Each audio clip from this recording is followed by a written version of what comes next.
Alright guys, TacticalRab back again today. I hope you're all doing well and enjoying your day so far. And there was some great COD here played once again on Stage 3, Week 2, Day 2 of the CDL for 2021, but marred very significantly indeed by some more stream issues which have been very frustrating from the viewer experience, I'm sure from the player side as well. At this point it's getting to the point where we just have to talk about this in greater detail because this stuff is really not a good look for the CDL, I don't think, and well, what can we potentially do about this? And try to take your thoughts in the comment section below. Like if you guys enjoy the video, subscribe if you are new as always, I'd greatly appreciate it. It really helps out the channel. Thank you very much indeed for doing that. Two matches on the day, Los Angeles Guerrillas versus Toronto Ultra and the Minnesota Rokkr versus the Paris Season. Two very interesting matchups actually, especially this first one, Ultra versus LAG.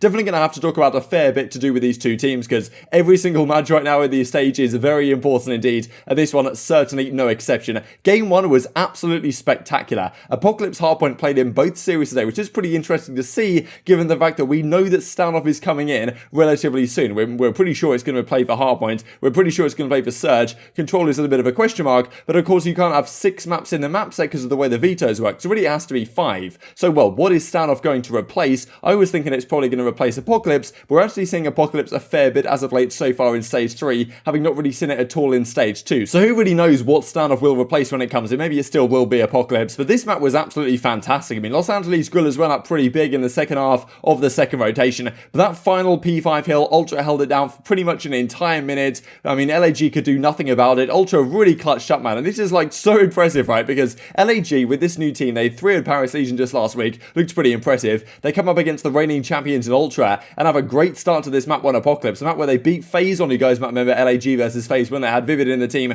way back in Stage 2 now. Well, FaZe's first defeat of the season, they actually beat them pretty handily in a map here on Apocalypse Hardpoint. But this time they can't get it done. Ultra just somehow have this incredible clutch gene right now where they simply cannot lose a map no matter how hard they try. 250 to 247 to close out this Apocalypse, and we see a very similar thing happen when we go into the Search and Destroy. Say Los Angeles Guerrillas, certainly that is a painful one to lose, and you kind of felt like after they lost this, right, their chance in the series may well have been snuffed out. But LAG have always been a good team in Search and Destroy, and they definitely had the opportunity here to bounce back on an Express, where, well, Assault has been so good on this map. His first blood rate, if you guys remember it from Stage 2, was something like 18-1 or 17-1, something along those lines. He, out of 18 first blood engagements he had, he won 17 of them, only lost 1 of them, and a lot of that was coming on Express. And you can certainly see why, because right here on this map, I believe he goes 14-6, but still, Ultra, they go all the way to around 11, comes down to 1 versus 2, and Insight, who's been such a revelation for this team in Search and Destroy, clutches up massively. And you have to ask the question right now, who is the best main assault rifle in the entire game? It's not so easy to come, well, with players that come to mind, right? Because right now, the assault rifles aren't quite as dominant in this title as they were certainly last year in Modern Warfare. So you're honestly looking right now at Insight, maybe Formal's up there, I'm sure some other players are up there as well. Priestahh certainly deserves a mention, but these players have got to be right at the top of the pecking order right now, and Insight could well be the best main assault rifle in the game. Phenomenal in Search and Destroy as well, clutching 1v2s in round 11 is not easy to do by any means. They then go up 2-0 in the series, and we'll certainly talk about Toronto Ultra in more detail in just a couple of seconds here when they do finally close it out. But it takes over an hour for them to close out the series, and that's not because it went down to a game 5 round 11, that's because of the stream delays that were happening. Not exactly sure why these occurred, and I'm sure you guys will let me know in the comment section below if you guys know more details. But as you can see, Assault 14-6 right here, 2.33 KD. The rest of the guys not really putting up too many numbers, and well, CleanX had a phenomenal map here with almost 2,000 damage, and Assault did breach that mark,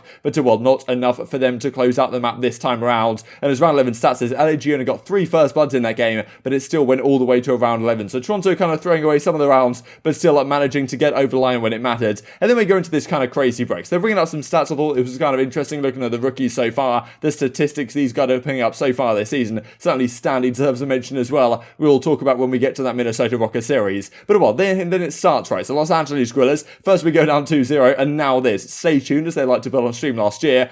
And okay, there was some sort of internet connectivity issues. I did feel bad for Lando and Standy. They had to fill for so long, going through all the motions of, okay, there's some stream issues right here, okay, there's some connectivity issues with the players getting into the game. And I was sitting there watching a film in the other room, like holding it on my laptop, and I was like, okay, what is going on here? Why hasn't a map started in so long? And what are they playing at right now? So supposedly some internet issues maybe from the Los Angeles Guerrillas side. I thought honestly they're all based in the same facility. Maybe that's not the case. I mean, the internet issues really have been kind of the story of this season so far, and there's now been a few times times where the stream has either gone down or there's been players lagging out, and it's just not a good look by any means. I'm super frustrated as a viewer to watch this, and also, I mean, of course, I'm not sure exactly the CDL can do too much about this, but you've got to think, if it's some sort of player connectivity issue, and I think a number of people are saying they were having some internet server issues as well, and well, we'll have a look at that maybe in just a second, right, here in Los Angeles Grillers delay thread, because well, they honestly, I think it took an hour to finally get this resolved, and you've got to think maybe the CDL could do something in terms of enforcing these players or the teams to either be in the same facility or make sure they have multiple internet lines, so things like this can't go out and this can't happen, because when there's so much money on the line and you're running a professional league like this, there's 25,000 people in the stream, and all of those people stayed in the stream, it felt like, for the entire hour, and fair play to them for doing so. This is kind of funny because they put on stream a highlight, like you know, one of the comms videos, and one of the highlights in that comms videos was well, you know, did I just hear match delay? Scraps is very not much happy about it at all, and this is one of the highlights they gave while there was a massive, pretty much 1 hour long stream delay going on. And well, as Toronto says, hello Los Angeles Grillers, where are you guys? Clearly some internet issues going on there. Some people said it was the Ultra guys having internet issues, some people said it was LAG, but you know, surely there should be some sort of mandation maybe from the CDL to say, look, all the players have to be in the same facility, you've got to have multiple high-tech business lines to make sure this stuff doesn't happen. If one line does go out,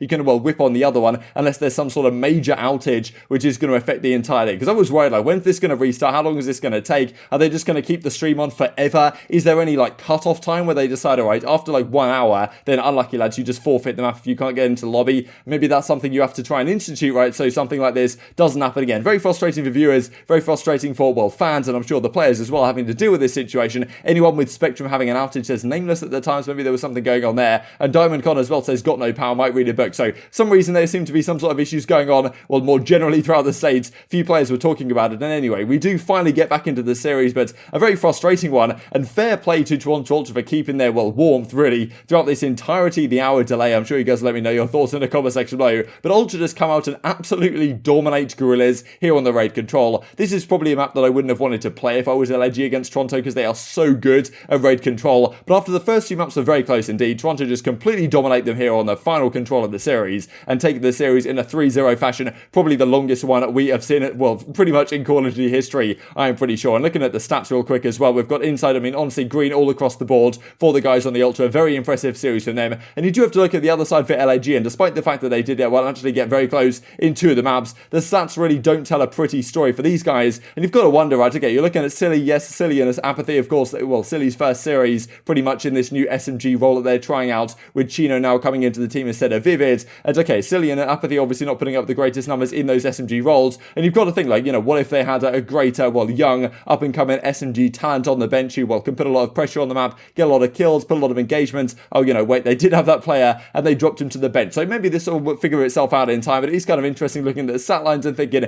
is this change necessarily the right one? But credit to Toronto certainly, as well, Silly says, you know, first week using a sub, people on Twitter, awful humans yet again. So clearly this team needs some more time to develop, but they could have been up 2-0 in this series against the reigning champions. So you've got to say Toronto, definitely, well, they clutched up massively, but also LAG had their opportunities to take this series the distance, but it just did not materialize on the day. And you've got to say credit to Ultra, right? Because with FaZe looking a little bit shaky as of late, are Ultra the best team in the game right now? This is their winning streak, a 3-0 versus Thieves, 3-1 versus Rokkr. I mean, they're honestly getting pretty close to FaZe's records. I think it was like 9-0 series wins they won in a row. Ultra are actually getting very close to that record right now. I mean, this is their 7-0 match record at the present time, 23-5 in terms of game count. I mean, this is just absolutely spectacular. They've barely lost to Search. They haven't lost to Control since the 10th of April. This is just remarkable stuff. Fair play to the Ultra guys for turning it around as they have. I mean, a very impressive team to watch. And well, if they're not blowing teams out, they seem to somehow getting over the line in very icy fashion. Let's talk about the final series of the day then. That was the Paris Legion versus the Minnesota Rokkr. And this started off once again in very interesting fashion. And of course, last week we saw Rokkr lose 3-1 to the Florida Mutineers, I believe. Or they certainly lost to the Mutineers, whatever the scoreline happened to be. And that was a massive defeat from them. All of these teams, obviously all the series are super important right now, but Rokkr especially needed to bounce back right here, especially given how good they looked at the last major, now coming in here and losing their first series. If they'd lost to Paris Legion, that would have not spelt good things for this lineup, but they do manage to win this series. Game number 1 on Checkmate Hardpoint goes the way of the Paris guys, and we see Scraps now in this SMG role. We've got it, well, Scraps and Classic using the SMGs. Good maps really across the board from the guys on the Paris Legion. They close this one out in pretty impressive fashion, 250 to 169, but then it was the Rokkr who really came to play on the final 3 maps of the series. This Search and Destroy was not close by any means. Rokkr kind of backs against the wall in a sense. They come out swinging here. Accuracy gets a nice little 3-piece Thieves does the most damage in the lobby, I believe, in this entire series, and in this entire map at the very least. And they close this one out, I believe, 6-3, something along those lines, and Paris Legion just can't happen to get the job done. This, of course, a massive round, this 1v1 versus Aqua, and Accuracy manages to get the better of him. So certainly the Search and Destroy for Rokkr, still a strong point at times, and Paris Legion just need to be a little bit more disciplined, right? A lot of mistakes. Honestly, Rokkr played this one pretty damn well, all things considered,